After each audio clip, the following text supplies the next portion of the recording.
picture ko lang guys yung I'm Yours. So kailangan natin ng capo sa 4th fret. Tapos yung chords ay G, tapos D, meron siyang E minor, tsaka C. Okay, so sa intro guys, ganito lang. Ayan. Second saka first at saka second string sa 3rd fret, then slide natin from 3rd to 5th, tapos G.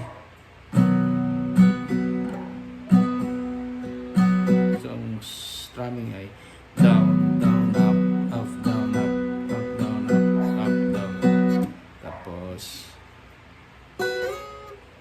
D.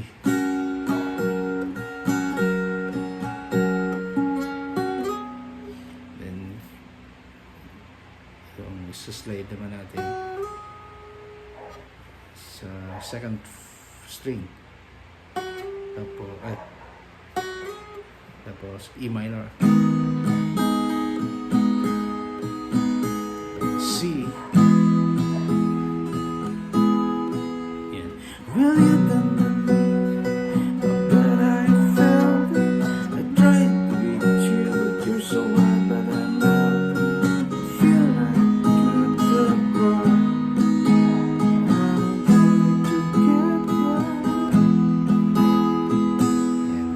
so, pagdating sa chorus,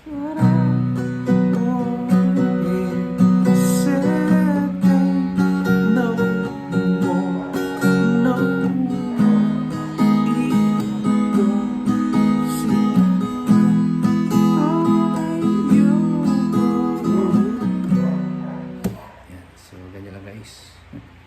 Super madali lang tugtugin. Thank you guys.